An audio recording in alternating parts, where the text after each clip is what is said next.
নমস্কার বন্ধুরা, স্পেশাল দিনের স্পেশাল মটনের সেই রেসিপিটি নিয়ে চলে এসেছি। চলুন আজ আপনাদেরকে রেসিপিটা শেয়ার করি। আদা, রসুন, কাঁচা লঙ্কা পরিমাণ মতন নিয়ে নিয়েছি। এই গোটা গরম মশলাগুলো আমি শুকনো কড়াই ভেজে পেস্ট করে নেব।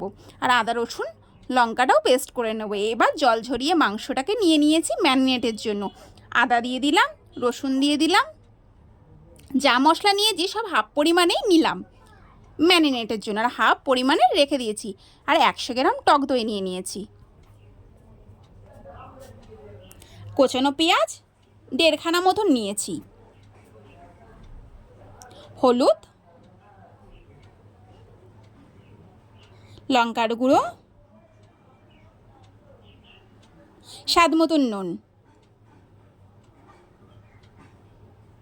এবার সরষের তেল 75 গ্রাম মতন নিয়ে নিয়েছি। ভালো করে ম্যারিনেট করে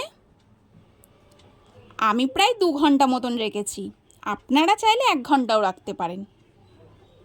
তেল গরম করে আলুগুলো ভেজে নেব নুন আর হলুদ দিয়ে। আলুগুলো ভালো করে ভেজে তুলে নেব। এইভাবে মটন খেলে বাড়ির প্রত্যেকের মুখে লেগে থাকবে।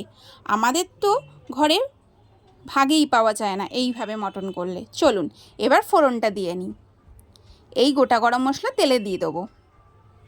এই ফোড়নগুলো দিয়ে ফোড়নটা হয়ে গেলে 3 খানা মতন পেঁয়াজ কুচানো দিয়ে দেবো।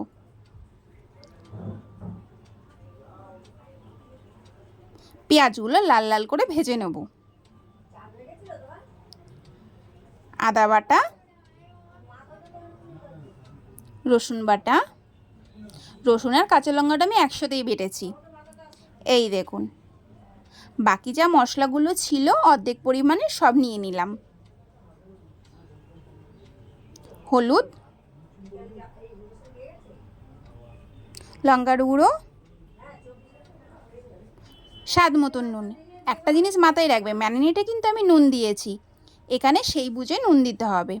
আমি মটনটা কষা করব। ম্যারিনেট মাংসটা এবার দিয়ে দেবো।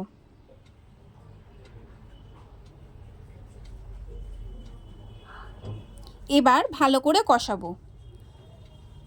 গ্যাস আস্তে করে ঢাকা দিয়ে 10 মিনিট অন্তর অন্তর ঢাকা খুলে ভালো করে কষাতে থাকবো। এই যে দেখছেন মাংস দিয়ে জল বেরিয়েছে, এই জলটাকে কষাতে কষাতে শুকিয়ে নেব। একটা কালচেটে ভাব আসা পর্যন্ত আমি কষাতে থাকবো।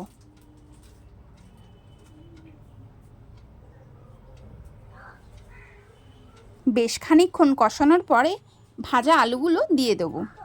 আলুগুলো দিয়েও কষাবো। এই দেখুন,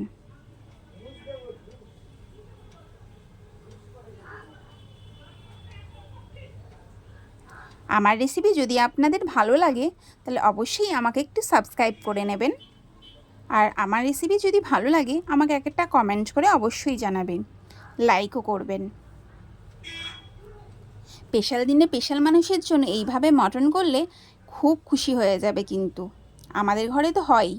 এই দেখুন মটনটা কত সুন্দর গলেছে। আমি 4টে সিটি মেরেছি, আলুও ভেঙে যায়নি, আবার মটনও সুন্দর গলেছে। এটা ম্যারিনেটের জন্যই হয়। এই দেখুন। নমস্কার, সুস্থ থাকবেন।